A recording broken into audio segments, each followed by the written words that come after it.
Have you heard the story of the pastor who resisted Adolf Hitler and he died for it? That is the story of Dietrich Bonhoeffer in April 1945, as Allied forces closed in on Nazi Germany and freedom seemed just days away. A brilliant theologian knelt naked on the cold floor of a concentration camp, praying one final time before climbing the steps to the gallows. At 39 years old, Dietrich Bonhoeffer could have been safe in America, could have stayed silent, could have played along with the evil regime that had consumed his nation. Instead, he chose a path so radical that it would transform how millions of Christians understand what it truly means to follow Jesus, no matter the cost. Dietrich Bonhoeffer was born on February 4, 1906, in Breslau, Germany. He was the sixth of 8 children born to Karl and Paula Bonhoeffer. His father was a renowned professor of psychiatry and neurology at the University of Berlin, and his mother came from one of the leading intellectual families in Germany. The family was scientifically inclined and only nominally religious. Yet at age 14, Bonhoeffer shocked his family by announcing his decision to pursue theology and ministry. For a young person from an academically inclined upper-middle-class family to decide to study theology was as rare then as it is today. The death of his older brother Walter in World War I in 1918 raised deep existential questions for the young Dietrich about life, death, and violent political realities. This early encounter with death and war would profoundly shape his later theological reflections on suffering, sacrifice, and Christian responsibility in a fallen world. From 1923 to 1927, Dietrich Bonhoeffer studied theology at the universities of Tübingen and Berlin. At age 21, he completed his Doctor of Theology degree from Humboldt University of Berlin, graduating summa cum laude. By age 24, Bonhoeffer had completed his second doctoral work and qualified for a teaching appointment at the University of Berlin. From September 1930 to June 1931, Bonhoeffer studied at Union Theological Seminary in New York City. His experience at Abyssinian Baptist Church in Harlem proved transformative. There he witnessed the wholehearted devotion to Christ of church members within the context of oppressive racism. He saw the community's vibrant, joy-filled spirituality as the empowering force undergirding its struggle with social injustice, and became convinced that racial prejudice would become one of the most critical future problems for the white church. When Bonhoeffer returned to Berlin in 1931, he was ready to face the challenges posed by Hitler. 2 days after Adolf Hitler became Chancellor of Germany on January 30, 1933, Dietrich Bonhoeffer took to the radio and denounced the Nazi leadership principle that was merely a synonym for dictatorship. His broadcast was cut off before he could finish. From the very beginning, he was a convinced opponent of the National Socialist regime.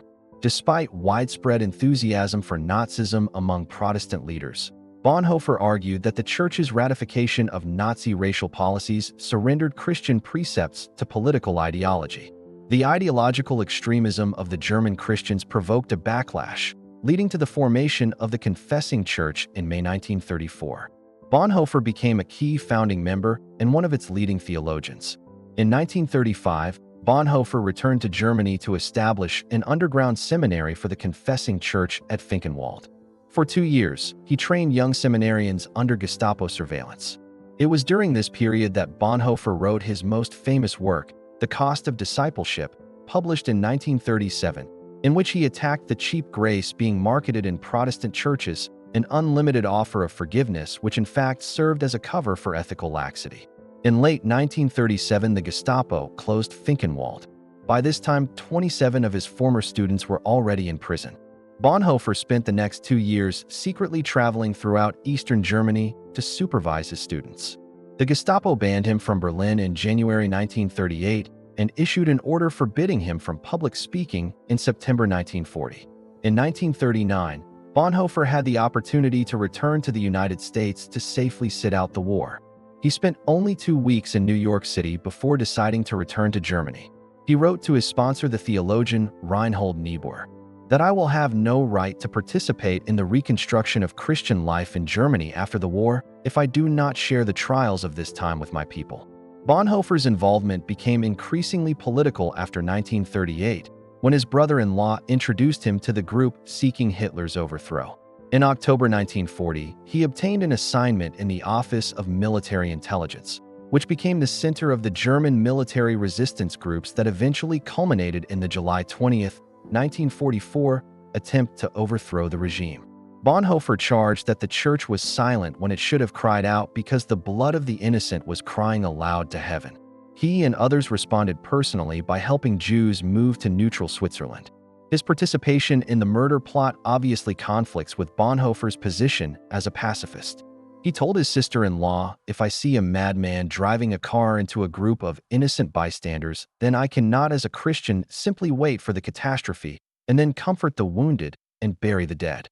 I must try to wrestle the steering wheel out of the hands of the driver."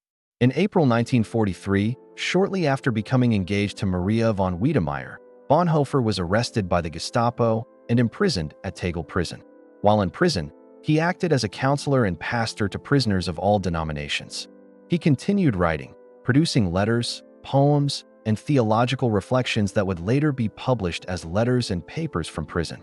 On July 20th, 1944, the plot on Hitler's life failed. Even though the Gestapo did not yet know initially that he was involved, they were determined to root out all conspirators. On February 7th, 1945, the day after he turned 39, he was transferred from his cellar prison in Berlin to Buchenwald, then to Regensburg, and then to Flossenburg. On April 4th, 1945, the diaries of Admiral Wilhelm Canaris were discovered. Furious at what he read, Hitler ordered the execution of all the imprisoned conspirators. Early on April 9th, 1945, a camp doctor recorded his impression. "Through the half-open door, I saw Pastor Bonhoeffer before taking off his prison garb, kneeling on the floor praying fervently to his God. I was most deeply moved by the way this lovable man prayed, so devout and so certain that God heard his prayer.